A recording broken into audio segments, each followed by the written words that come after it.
పాదయాత్రలో వెళ్తూ ఉండగా ఇరుముడి అలా జారి కింద పడిపోతుంటుంది, ఇలా పట్టుకుంటాము, తెలియకుండా జరుగుతుంది, దానివల్ల నా అనర్థం అవుతుందండి అంటే ఇవన్నీ ఎక్స్ప్రెషన్లు. టెక్నికల్గా విరిగిందండి. అదన్నా ప్లెయిన్ రోడా, అప్ అండ్ డౌన్, కళ్ళుం ముళ్ళం కాళ్ళకు మెత్తై స్వామియే. అయ్యప్ప ఏటవాలుగా ఉంటుంది, దిగుగా ఉంటుంది, పక్కకు ఉంటుంది, వంకరటింకగా ఉంటుంది. అందుకే ఇరుముడిని ఇలా దారం వేసి టవల్తో కట్టేసుకోండి, లేదా ఒక చెయ్యి ఇలా పట్టుకోండి. పొరపాటుగా ఏదైనా జరిగితే దానిది దోషంగా తప్పుగా భావించకండి. అందుకని కావాలని పడేయకూడదు, చేత్తంతో పట్టుకొని నడవకూడదు. జాగ్రత్త పడండి. అది దేవుడికి అభిషేకం చేసే వస్తువులు కదా, దాని మీద మీకు కేర్ ఉండాలి కదా, ఉండాలి కదా, ఉండాలి.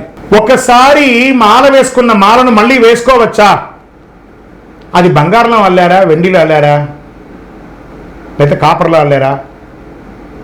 బంగారంలో అల్లింది మళ్ళీ తీసేస్తారంటే తీసేస్తారా? వెండి తాళ్ళని తీసేస్తారా? ఇది బంగారం, వెండి అని అంటాం కదా. పనికిరాని మాలను తీసుకుపోయి గుళ్ళ పడేస్తామా? మేమంతా కొన్ని ఏండ్లు మా బాల్యం నుంచి ఉన్నటువంటి మాలని ఇప్పటికీ వాడుతున్నాం. ఇప్పుడు నేను రుద్రాక్ష మాల వేసుకున్నాను చూసారా, ఎన్నో ఏండ్లది. తెగిపోను దాన్ని పెంచుకుంటూ మళ్ళీ కట్టుకుంటూ వేసుకుంటూ ఉంటాం. ఇవన్నీ అదే వేసుకోవాలి.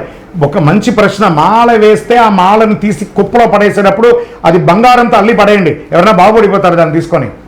ఈ 18 మెట్లు అంటే ఏంటి, వాటి పేర్లేంటి, వాటి రహస్యాలేంటి, ఎందుకు ఏ గుడికి లేని విధంగా అయ్యప్ప స్వామి వారి గుడికి మాత్రమే 18 మెట్లు ఉన్నాయి?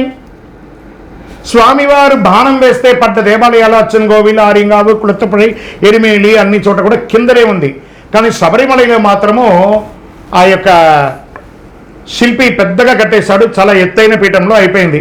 మరి ఎందుకు అక్కడ ఉంది అని అంటే, స్వామివారేమో 12 ఏళ్ల పసిబాలుడు, ఆయన ఎక్కలేడు. వెంటనే మగిషి అనే రాక్షసిని సంహరించిన కృతజ్ఞతాభావంతో ఒక 18 మంది దేవతలు ఒకరిపై ఒకరు మెట్ల వలె పరుండి ఆ యొక్క శ్రీచక్రపీఠానికి దారి గెలిపిస్తారు. హే లోకరక్షక, అఖిలాండ కోటి బ్రహ్మాండ నాయక, మీ చిన్నారి పాదాన్ని మాపై మోపి ఆ శ్రీచక్ర యోగపీఠాన్ని అధిష్ఠించండి అని ఆ దేవతలు కోరగా, స్వామివారు కూడా ఒక్కొక్క మెట్టు 18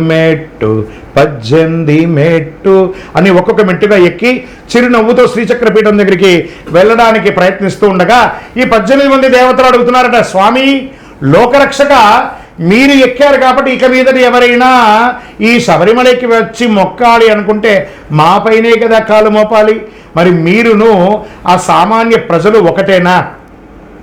మరి కాదు కదా, దానికి ఏం చేయాలంటే మీకు సమానులుగా ఉన్న వాళ్ళు మాత్రమే మా పైన కాలు మోపాలి. అంటే ఏం చేయాలి? ఒక మండల కాల బ్రహ్మచర్య దీక్ష ఉండి సదా సర్వకాల సర్వావస్థలందు మీ నామస్మరణ ఓం శ్రీ స్వామియే శరణమయ్యప్ప అని తారక మంత్రంను జపిస్తూ మీ పావనమైనటువంటి ఇరుముడిని ధరించి ఎక్కిన వాళ్ళకు మాత్రమే 18వ అంబడి మీద అర్హత అంటారు.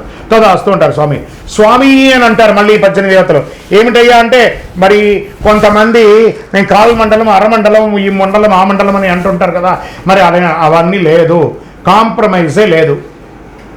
ఒక చిన్న పాప ఉంది అనుకుందాం, ఒక దీపం పెడదాం, ఆ దీపం దగ్గర వెలిగే దీపంలో ఆ పాప చేయి పెడితే కాలుతుందా కాలదా? కాలుతుంది కదా. పెద్దవాళ్ళు పెడితే కాలుతుందా కాలదా? కాలుతుంది కదా.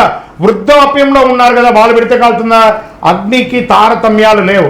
అలాగే 18వ అంబడికి తారతమ్యాలు లేదు. సగం మాల, పావు మాల, ఒక మాల, 2 మాల ఈ వేసుకున్న వాళ్ళందరికీ అగ్ని, ఆ 18వ అంబడి అగ్ని దహించక మానదు. మరి ఏం చేయాలయా అంటే, దూషించు వారికైనా మేలు చేయు స్వామి నీవే.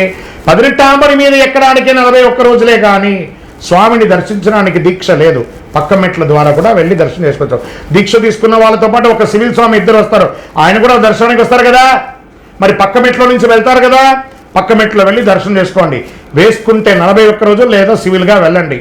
ఈ పావనమైనటువంటి 18వ అంబడి యొక్క పేర్లు ఉన్నాయి చూసారా, ఇవన్నీ రహస్య దేవతలు కాబట్టి వాటికి పేరు బయట చెప్పడం ఉండదు. అక్కడ మంత్రివర్యులు కానీ పూజ చేసే వాళ్ళు కానీ ఉపదేశం పొంది ఆ మంత్రాన్ని లోపల చెప్పుకుంటూ దాని ముద్ర రూపంలో పూజ చేస్తారు కాబట్టి దానికి పేర్లు బయట చెప్పడం ఉండదు. మీకు ఇష్టం వచ్చిన దేవతల పేరుని మీరు పెట్టుకొని పూజించుకోండి, దోషం లేదు. శరణమయ్యప్ప.